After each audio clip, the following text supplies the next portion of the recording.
What's up YouTube? Mike the Manic Geek here, and today I'm coming back at you strong with a review of the Feenix Autore mechanical gaming keyboard. Now this thing retails at about $130 and it retails exclusively through Amazon or FeenixCollection.com. But for a keyboard that, though majestically equipped with Cherry MX Brown switches as it is, lacks any other really frilly or high-end features, is this worth the $130 price tag? Let's dive in and find out, shall we? Alright guys, so we're going to start off by talking about the packaging and what came with the Autore when you get it in the mail. So I'm going to start off by talking about the packaging here, which actually was a little disappointing in this case. Not because it wasn't durable enough or anything like that, don't get me wrong, but it had a lot to do with the fact that I own 3 other Feenix products, and the packaging for those products was vastly superior to this in terms of the fit and finish for everything, just the quality and the feel of it. Like that felt like a package that, like, if you weren't using this for an extended period of time on a regular basis, you could stow that away and feel 100% confident in how your product would come out in the end. But I'm nitpicking with that one. That's not really a huge deal. First thing that you'll notice in the box is this little thank you letter here.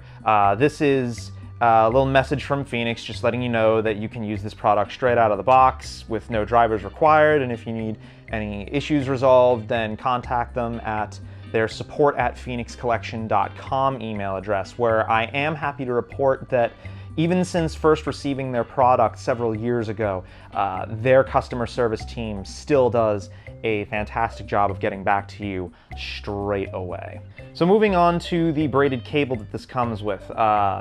It's pretty ample in length. I really seriously doubt there's going to be many scenarios that would pop up where this cable wouldn't be able to reach its target destination.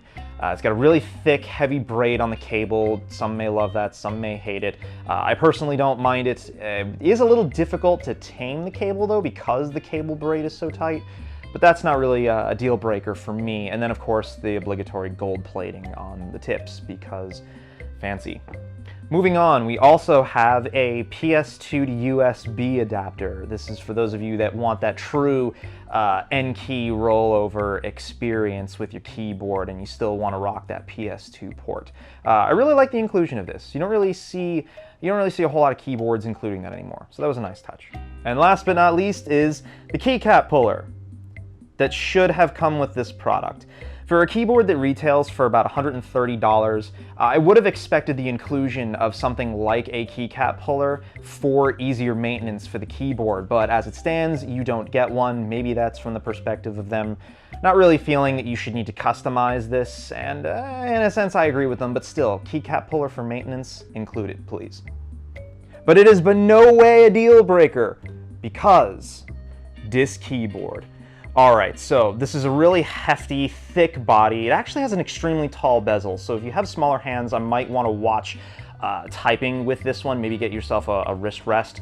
But otherwise, this is a uniform metallic silver gunmetal color throughout the entirety of the keyboard, with really the only markings on it being this Feenix logo up in the corner, and then the only lighting that you get on this is these 3 lock state indicators up here for page lock, num lock, and caps lock. I personally really like that this is a no frills involved keyboard. It's just a straightforward, this is the mechanical keyboard kind of product. You're not buying this because of all the fancy RGB colors that you may or may not be able to independently perceive. And you're not getting the 8,000 macro keys that you'll likely never use, because who the hell uses all of those? But anyway. And then of course, before I forget and move on before mentioning it, these are legit Cherry MX mechanical key switches. These are extremely nice to type on, and I'll get more into that when I start telling you guys about how I tested this keyboard. But spoilers, this is likely the quintessential Cherry MX Brown experience.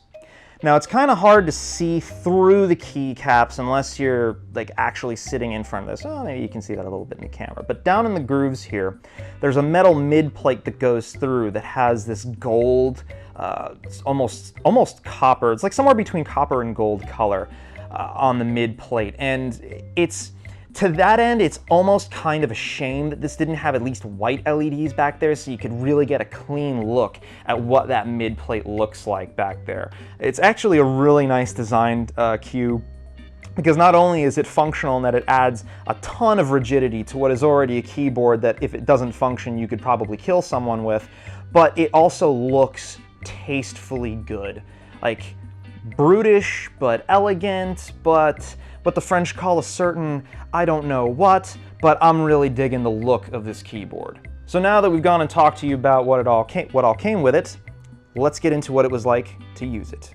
All right, so for my testing with this keyboard, I've used it under two different scenarios. The first of which was a gaming environment, where I paired this up with my Feenix Vitesse gaming mouse, as well as my Aorus Thunder P3 gaming desk mat, because that's my daily setup and that's how I typically game, with the only difference being I normally use a keyboard that has kale brown switches on it, and it's only a 10 keyless form factor.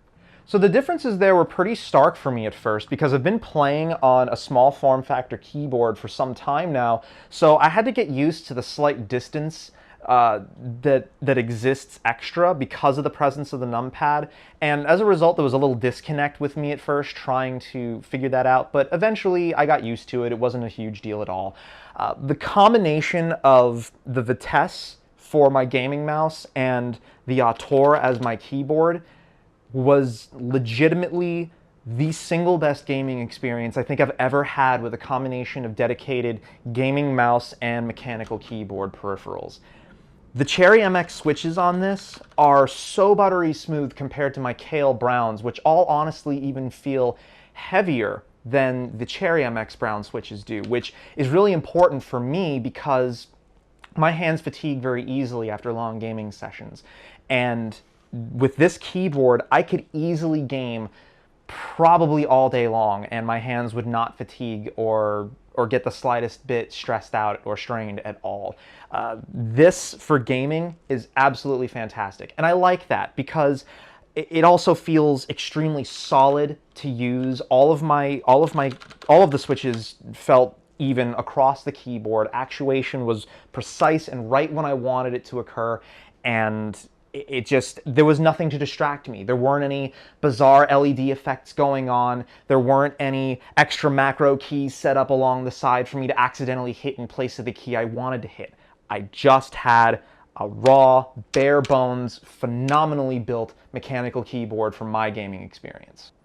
Now, the other environment that I used this keyboard in was something that's probably not as readily apparent to the rest of you as a good use scenario for it.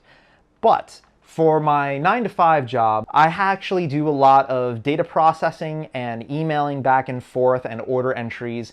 And so I wanted to test this in a work environment because not only is it a straightforward, no frills keyboard, it doesn't require any drivers to install either, which for a lot of businesses makes this a very professional, environment-friendly keyboard because there's nothing for a system admin to worry about, you know? It just runs off of your basic operating system drivers, and that's it. That's all you need. It's plug and play.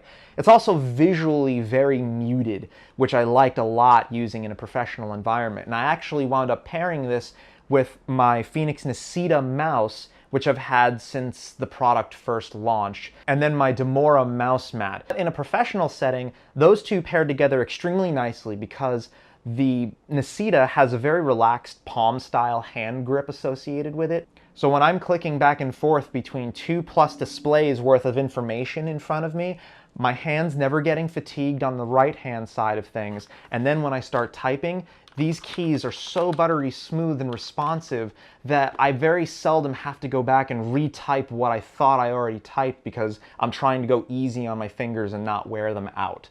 And then at the end of the day, I'm still able to come home and game even on my Kale Brown Switch keyboard, which really is a testament to this being a fantastic workplace computer as well, especially for those of you that do any sort of data entry. Now, I must warn you, however, if you use it in a professional setting, you absolutely must invest in O-rings for these keys. I'll just go ahead and give you guys a type test right now so you can hear what these actually sound like with my lav mic positioned next to it.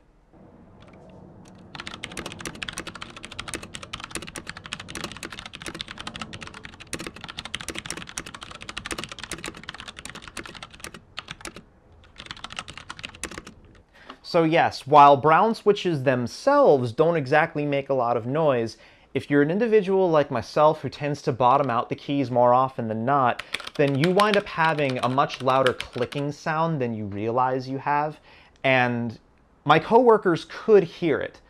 But to be fair, they didn't notice that that's what they were listening to until I pointed it out to them. But all the same, guys, invest in at least some small thickness O-rings for this keyboard if you're going to use it in a professional work environment.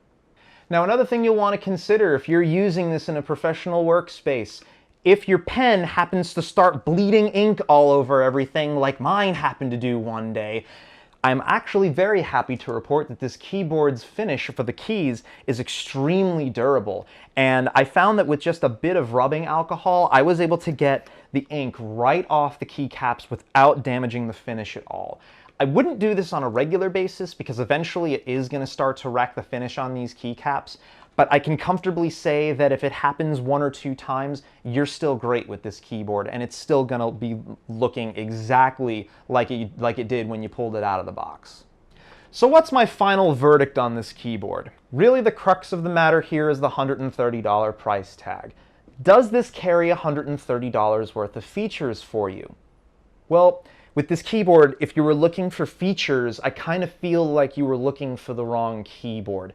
This is for the mechanical keyboard purist, the guy that doesn't, or gal, that doesn't want any extra frills associated with their keyboard. They don't give a damn about LED lighting. They don't care if it's RGB or not. They don't care about 80,000 macro keys, and they don't care about any rapid fire modes for their keyboards. Hell, they don't even care if it has a wrist rest or not, because odds are if it needed one, they've got one of their own. This is the keyboard for the enthusiast or prosumer out there that wants the perfect Cherry MX Brown experience on a keyboard that has maximum standard keyboard functionality with a familiar layout to them that they know is going to last for as long as they're capable of typing, more than likely. And then also knowing on top of that that you're getting backed by what I continue to experience as the best customer service I have ever encountered in the PC peripherals market. But guys, that's going to do it for this review. Let me know what you thought down in the comments below. Give me a thumbs up or a thumbs down on the video whether or not you liked it. Be sure to subscribe if you haven't already, and I will catch you guys next time. Take it easy, YouTube.